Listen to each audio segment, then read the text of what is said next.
안녕하세요. 저는 경북에서 온 이교남 목사입니다. 제가 그 박용규 교수님 밑에서 학위를 했고요. 또 오늘 이렇게 교수님이 초청해서 이렇게 와서 은혜롭게 나누고 또 많이 배우고 있습니다. 저도 이제 작은 교회를 이제 개척을 해서 지금 개척교회를 하고 있습니다만, 오늘 이렇게 두 분 목사님 이제 그 말씀을 들으면서 제가 깨달은 게 있습니다. 이 공통적인 건 뭐냐면은 이 전방 지역의 분립 개척을 좀 안 한다는 그런 거를 제가 좀 깨달았습니다. 비근한 예로 그 통합 측 같은 데는 서울이나 어떤 위성 도시의 그 분립 개척을 하면 경북 오지 같은 데에다가도 좀 많이 합니다. 아까 이제 말씀들 하셨지만 흩어진 교회라고 한다면 땅 끝까지인데, 지금 그 경북 지역에 이런 데 보면 오지에 들어가 가지고 면단위, 리단위 이런 데 들어가 가지고 통합 측에는 그 성공한 사례들이 좀 있습니다.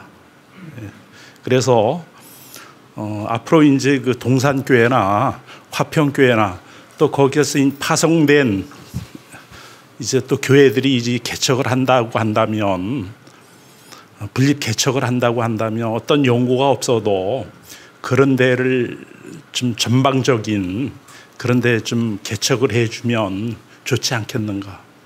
예를 들어서 예천군의 어느 지역에는 아무도 연고가 없었습니다. 연고가 없었는데 서울의 어떤 교회가 교회를 좀 세워달라고 해서 그거를 이제 추천했더니 그렇게 해서 한 20명이 지금 모여서 예배를 드리고 있습니다. 제가 볼 때에는 교회사적으로 상당한 그 성공한 케이스다. 그죠? 한 영혼이 천하보다 더 귀하다고 했으니까 그런 부분에 좀 해줬으면 좋지 않겠는가. 전부 보면은 안산이면 안산 그 지역, 그죠? 위성도시, 황금어장 그런 데만 한단 말이죠. 이번에 그 분당 우리 교회 이찬수 목사님도 시골 같은 데는 제가 보질 못했습니다. 그죠? 네네. 그러나 제가 그 케이스가 이 경북 이런 데에 이런 조건과 여건 이런 거 형성되면 거기도 처음에는 몇 명이 시작을 해서요. 지금 한 40명 모이는 데도 있고요. 그렇게 돼가고 있다는 거죠. 그러니까 이게 그런 것들을 좀 이렇게 넓게 해야 진짜 의미가 있지 않겠는가, 그런 생각을 하나 해보고요. 또 하나는 뭐냐면은 제가 이제 그런 말씀을 좀 드려보고 싶습니다. 한국 기독교 역사 연구소를 처음 시작할 때 이만열 박사가 사랑의 교회 가가지고 옥하는 목사님을 만나가지고 한 3천만 원 펀드를 이야기할 때에 그 후원을 해줘가지고 이렇게 많이 컸습니다. 그것처럼 분립 개척도 참 좋고 여러 가지 그런 그 교회가 그런 사역도 중요하지만, 여기 박영규 교수님과 같은 이런 한국 교회에 상당한 영향을 줄 수 있는 이런 그 사역도 좀 세워주면 좋지 않겠는가, 그런 생각도 제가 해보았습니다. 이상입니다. 미국의 2차 대학생 운동이 활발하게 일어났을 때 그때 하나의 무브먼트가 목회자들이, 엘리트들이 시골로 다 간 거예요.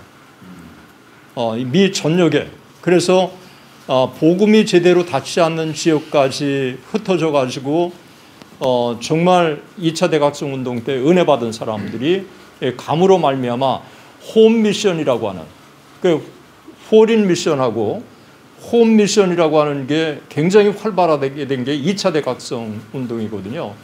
그러니까 이 부분을 참고해 주시면 좋을 것 같고요.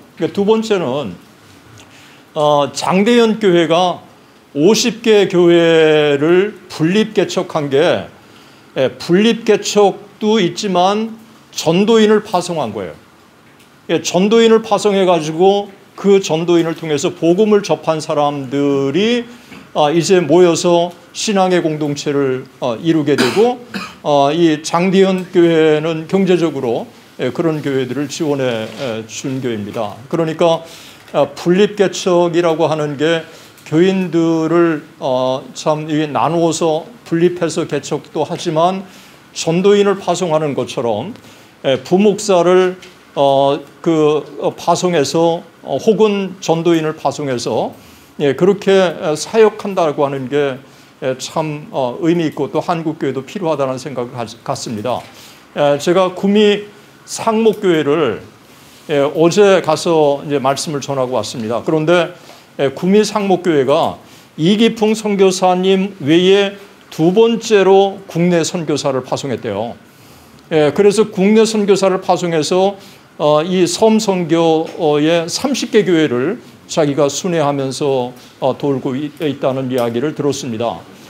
제가 볼 때 외국에도 파송하지만 국내에 이와 같은 이 선교운동, 이름은 뭐 적절하게 전도인일 수도 있고 선교사일 수도 있고 뭐 다 할 수 있는데 이렇게 한다면 이 상생의 관계가 제대로 되지 않을까 그렇게 생각이 듭니다. 큰 교회는 큰 교회대로 참 감사하지만 이 시골에 있는 작은 교회들까지 큰 교회가 그렇게 생각하고 경제적인 지원을 해주고 전도 복음 전도 전한다면 이 작은 교회들 시골 교회들은 굉장한 격려를 얻을 거라고 생각합니다. 그리고 또 하나는 사실 이거는 사실이니까요. 안산도 그렇고 구로도 그렇고 서울 지역의 교회가 70년 80년대에 놀랍게 그렇게 부흥할 수 있었던 이유가 뭐냐? 시골에서 다 올라온 사람들이에요. 그러니까 시골에서 신앙으로 다 그들을 훈련시켜줘서 도시교회를 섬기도록 해준 거예요. 그러니까 이 도시교회는 크게 된 것이 작은 시골교회의 덕분이라고 하는 이와 같은 이 빚진 자의 의식을 한국교회가 가져야 된다고 생각해요. 그렇게 함으로써 시골교회의 목회자들이 실질적으로 도움을 못 받는다고 할지라도 한국의 교회가 그런 무브먼트와 그런 인식을 한다면 시골에서 목회하시는 분들이 굉장히 격려를 얻을 거라고 생각하고, 그리고 또 시골교회도 도시교회와 이 상생의 관계를 해서 농사를 잘 져가지고 자기 교회를 후원하고 있는 교회에 경제적으로 우리 뭐 농사나 이런 것들을 통해서 도움을 줄 수 있는 이런 다양한 것들을 오늘날 한국 교회가 좀 고민을 하면 좋지 않겠느냐라고 생각이 듭니다. 이견남 목사님 좋은 지적을 해 주셨는데 제가 부언 설명이었습니다.